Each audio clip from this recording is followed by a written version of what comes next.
Hey everybody, welcome to another episode of ClearTalk. I'm Tim Archambault with Solutions 360, and today I'm greeted with Kevin Caloris. We worked together for a while at Avidex, a systems integrator. And Kevin, could you expand a little bit on your background and where you are today? Yeah, Tim, and thanks so much for having me today. It's an honor to be able to speak with you guys. I've been impressed with what I've seen with these solutions, and glad to be able to participate in this. I have a varied background. I spent 20 plus years with Honeywell in the integration business, both process control and building automation, including security, fire alarm systems, building automation in general. I've been in the, believe it or not, the automated floor cleaning business for a bit, and then also from a hospital perspective in the AV industry with telehealth and then Avidex. And most of the roles that I've always been involved with were either being tied directly to the sales organization, sales leadership, sales management, general management, and really being in a part of the business that drive all the orders. So it's look forward to talking a little bit about that as we go forward. So a lot of important roles between general management, sales leadership, the sales engine, keeping it going. And I think that's something that's on top of everybody's mind right now is how do we keep that engine going? We just got back from an NSCA show over the past couple of weeks, and it was heavily focused on sales. And another topic that came up a lot was this idea of silent quitting and, getting around and engaging with your employees in this new virtual role. How have you seen it change over the past couple of years? Oh gosh, it's we went through unprecedented times as far as working in the field and engaging with customers. And I think one of the most overlooked, at least at the beginning, was the thought that a lot of workers went home to work, and organizations had groups within their organization that really never worked from home before. So that was a challenge in itself. But there was this also unspoken, I think, thinking that our sales force is okay because they've always worked remote. And I think what we all came to learn, and finally the light bulb went off in, is that it's a little bit different, 100% working from home than being a remote salesperson. We had situations where salespeople weren't allowed to go in and see customers. They now had to do everything through video. And most of the salespersons, including myself, thrive on having a personal interaction, being able to read somebody really well, being able to be in a room full of people, do a presentation, shake hands. I'm a big believer that people buy from people, no matter what. And so that was a big missing element. So we had a group of people that were the engine of our organizations that then found themselves tied behind a PC, not able to get out and do things. And it was a mental shift. One of the things that I started realizing was that how do we keep them engaged? And part of it was simple, and that is, let's talk to them. Let's make sure we have dialogue with them from an internal perspective throughout the organization. And it's not just about what are you working on today and what do you have in your pipeline. Obviously, those are important conversations to have with your sales organization, but just simply giving salespeople a call and how are you doing? How's your family doing? Yeah. Having that personal engagement with them so that they feel like they're part of an organization, so they feel that they're supported. And then also being on those calls with them, albeit video in a lot of stands, with their customers to show support. So I think that was a big learning. It was a big change. The other thing I would say is that from a buying perspective, customers, we saw the trend over many years. Customers have so much information available to them on the internet and through other sources. Absolutely. Not as dependent on salespeople coming and telling them and educating them on stuff. So there's a lot of statistics out there. I think the latest one I've seen is, buyers, whether they're engineering or whatever part of the organization they are, they're very well informed before they even talk to anybody. Can find a lot on the web these days, huh? Yeah, there's a lot of data. Some of it you can trust, some of it you can't. And so customers, now that a lot of them have to work from home in all different facets of the organization, they have that available to them to actually look and spend more time doing research. And so they become much more informed. I think at the end of the day, I still stand by my statement that people buy from people. And the reason why I stick by that and always will, part of it, I'm a little old school, so let's get that on the table. But at the same time, I'll give you a perfect example. Looking at selling a house and buying a house right now myself, my fiance. And so as we do a lot of research and we go on there, look at the rates, look at what the market's doing, all this. At the end of the day, there's a lot of conflicting information out there. So after we do all that research, I'm still going out and I depend on talking to my real estate person, my finance people. These are people that I have built relationships with, trust their opinions, and they bring different perspectives to me. And helps clear up some of that cloud. And I think all of our sales organizations have the opportunity to do the same thing.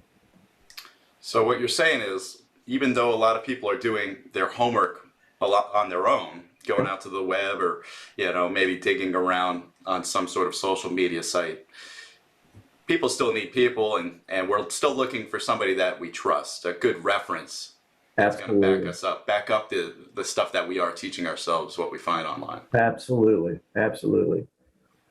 And, part of that is, and from my background, I've always been in sort of a solutions sales. So not walking in and saying, hey, you want red, white, or blue, and big, large, or small. It's not a widget type of sales. It is, let's figure out what the problem is. What are you struggling with every day in your business? And then how do we build a solution to fix your particular problem that you're having?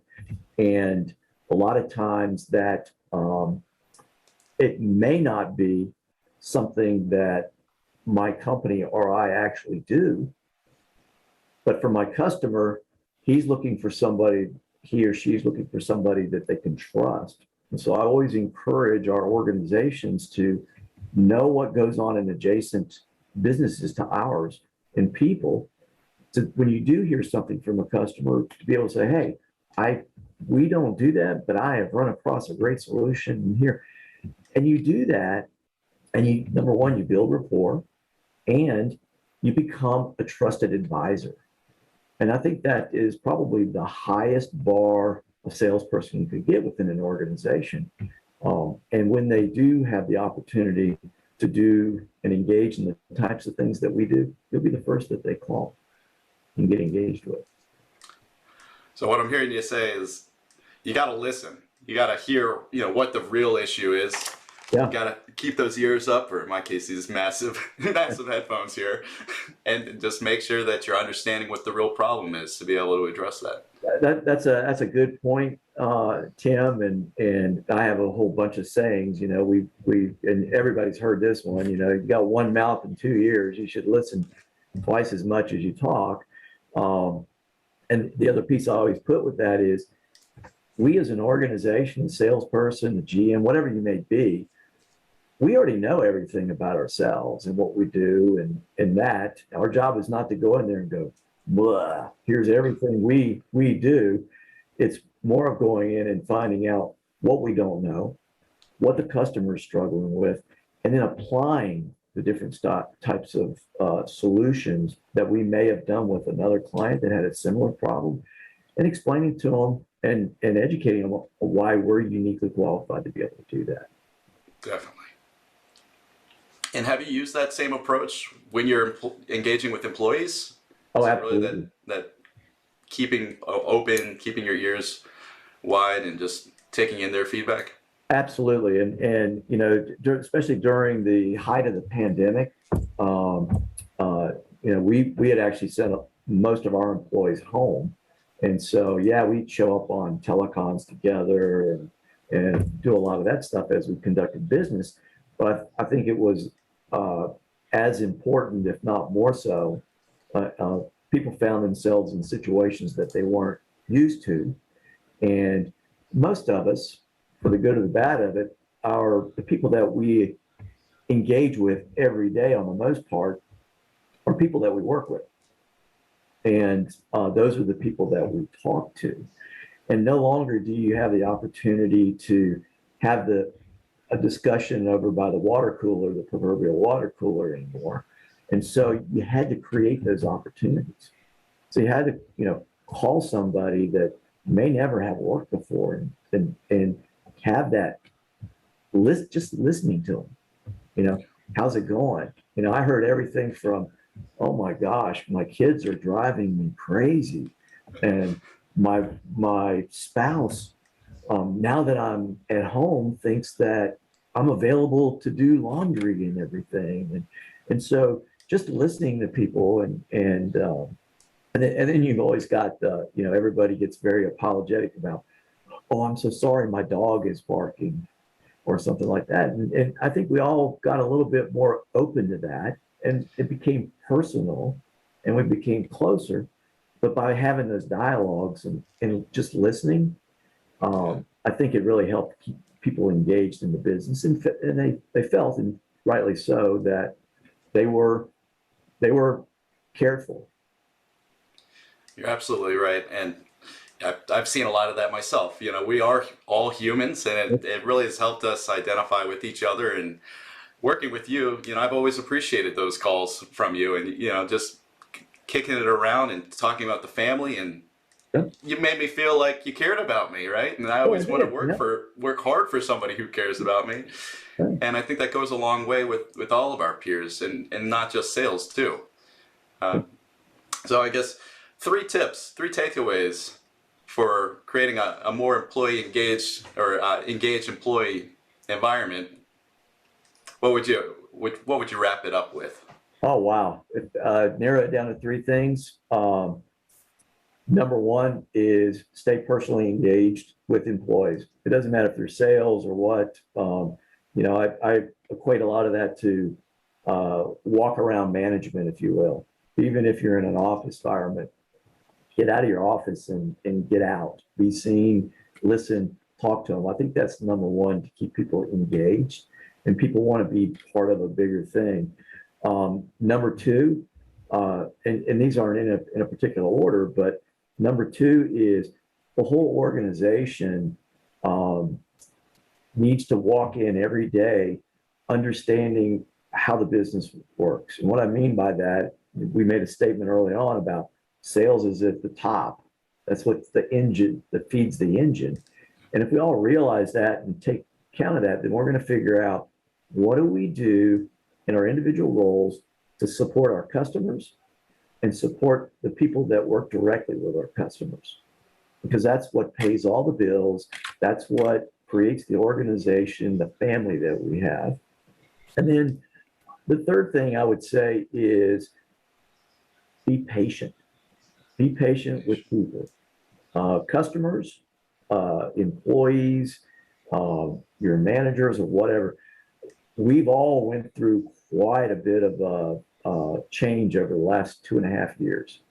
Um, there will be statistics, case studies done on this years to come on how it really affected people. We hear things about the Great Resignation, the Gray Tsunami, all of these types of things. So we know that it's had a profound effect. So we all need to be patient. Um, I listen to a podcast that a friend of mine does here in the Raleigh-Durham area, and she's all about kindness in the workplace. And I think that's something that, we can all take, whether it's in the workplace, whether it's in our home, whether it's sitting around friends. We all need to be a little bit more patient and a little more kind. Definitely agree with you. It doesn't cost us anything to be kind. It goes a long Definitely way. not. You never know who needs it. That's right. Well, Kevin, thank you so much for being on today's Clear Talk. I really appreciate catching up with you. You too, And Tim. hope everything goes well, and good luck on your search for your next move. I'll be I'm keeping a excited close about eye it, on you. Tim. There's a world of opportunities out there. I have a lot to offer, and I'm pretty excited about the opportunities and the things that are out there to be able to do to have impact on other organizations. So thank you for having me. Thank you.